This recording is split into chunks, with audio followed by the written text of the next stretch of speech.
Today I'm going to be showing you how I'm going to propagate some moss. I did a little bit of an experiment with this style in the past and it worked, but I think there's a couple of different ways I can change it to kind of help refine the process.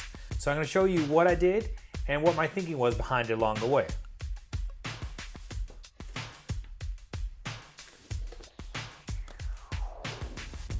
You can pretty much use any container. I just happen to have a lot of these around, and they're kind of nice because they stack on top of each other conveniently.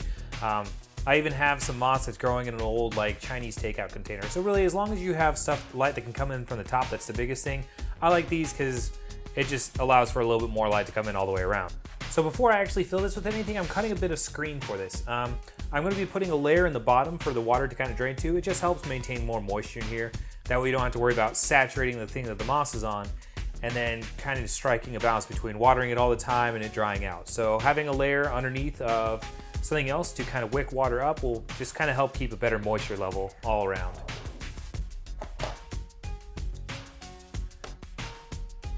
You set the container on the screen. This is carbon fiber window screen. If you use aluminum, it can slowly break down over time, so the carbon fiber is just better overall. Or fiberglass, I'm sorry, fiberglass. You want to leave a little bit of extra on the edges. If you cut it too close, you'll actually start having issues with whatever you're putting on top, kind of sneaking down past it. With these little moss things, it's not a huge deal because odds are you're not going to be moving stuff in and out of these anyways.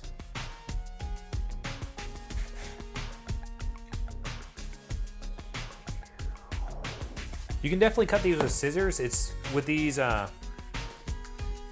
with the razor blade, it's just a lot more convenient and quick in my opinion. As long as you have something that you don't mind putting underneath it. This is just an old calendar in the back of it, really. So I've tried it in other tanks too. Even though you have excess, if you cut the corners, at least on my other tanks when I've tried this, it's kind of helped to just allow this thing to bend around the corners and it doesn't try to fold up nearly as much. So now that I've got the screen cut to size, I need to put the layer down here that I was talking about.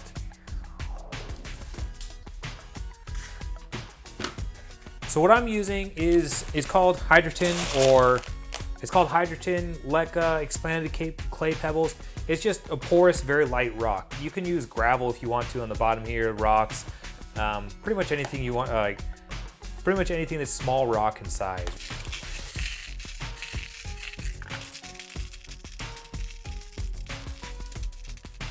The layer doesn't really have to be very thick, especially with how shallow this container actually is.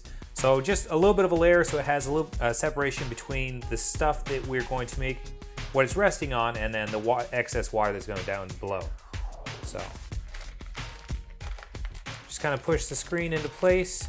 I don't know if you can see, but the folded corners in this one, they do seem to help. They allow it to kind of cross over each other and not quite bend up as much. But nonetheless, it's never going to be quite perfect, but once you get something on top of it, it'll kind of hold itself in place anyways. I'm just putting a thin layer of substrate underneath it. This is not what the moss is actually going to be, what I'm going to be using for the moss itself. This is just kind of an extra layer to help with moisture retention, as well as kind of keep the thing that I'm making off of the screen. The thing that I'm making does use some clay in it. So if it had access to the screen, I'm afraid that it might stick to it a little bit too much. And we want to be able to take this out ultimately and move it around easily without having to worry about pulling a bunch of screen up with it.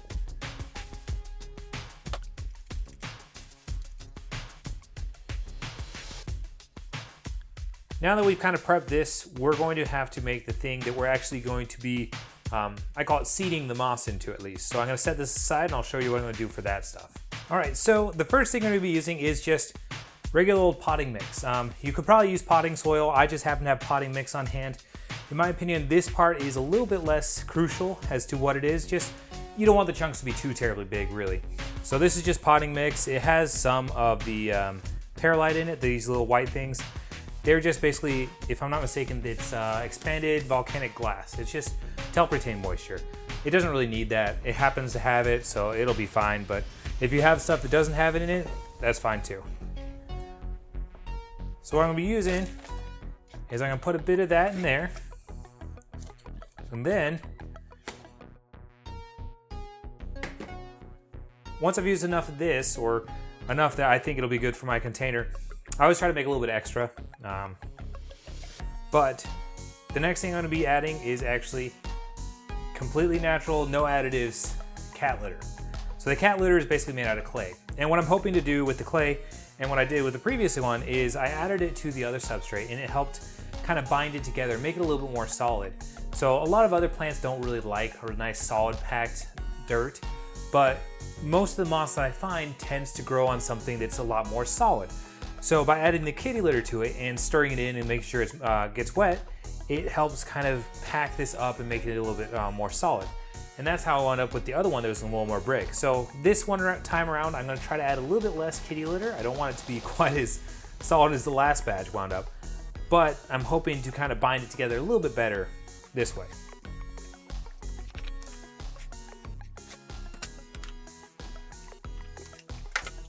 Right now I'm just spraying it down with some water.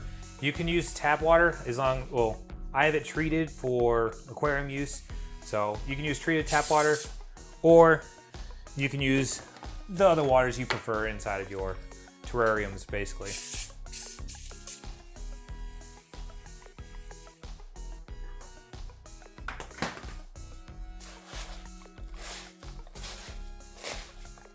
Now you're just gonna mix it up. It's gonna take a little bit to mix all the clay up together and really get it to break apart into the rest of this. The only reason I'm really using gloves now is, one, it's kind of annoying to clean it off your hands afterwards, and two, the last time I did this, my hands, I don't know if it's the stuff that I used last time, it's a bit different than this. I felt like it had little, just like, almost like little splinters all over. It was very itchy, so. You could use a spoon or some other instruments, that way you don't even have to worry about gloves, honestly. I do like being able to mix it with my hands because it just, for me, it's a little bit easier to tell the consistency that it is and see how it changes as I continue to mix more clay into it.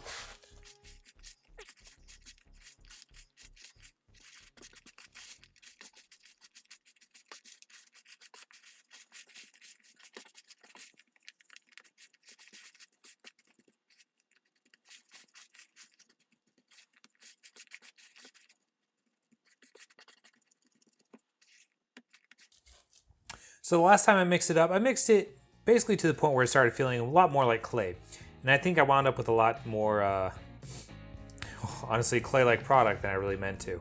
So this time I'm trying to make sure that the thick consistency has thickened up a bit, but I don't necessarily want it to be so thick that it holds itself together really well. I just want it to be enough that once some of the moisture starts coming out of it and it starts setting, it'll be a little bit more firm, kind of packed soil.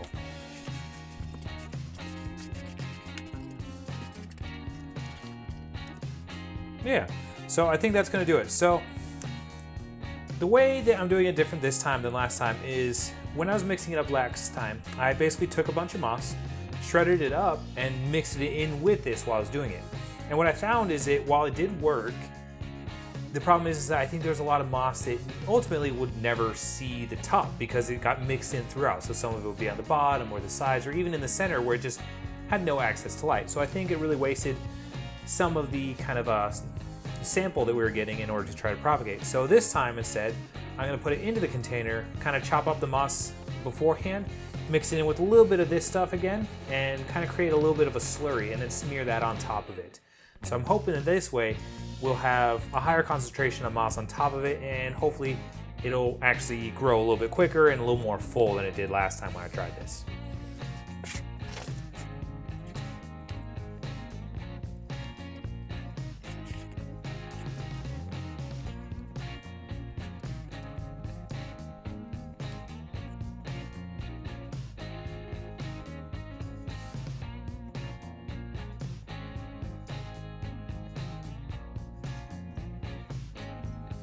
What you're going to want to do now is cut up the different samples of moss that you have using scissors or a knife, or even just shredding it up by hand. The samples of moss that I have really only about a spoonful in size. I tried to keep as much of the soil off them as possible. Once we got them all shredded up, we're going to mix them up and make a slurry. I'm going to be taking a bit of the mix we made earlier with the kitty litter, and I'm going to be using a little bit of maxi crop fertilizer in there.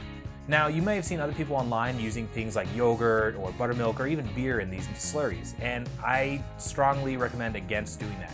Most of the time, from what I found when people did that, they more often than not just wound up with a bunch of mold. I know the idea there is to try to help the moss out, but a mild fertilizer is probably going to go a lot better into helping the moss than any food product would.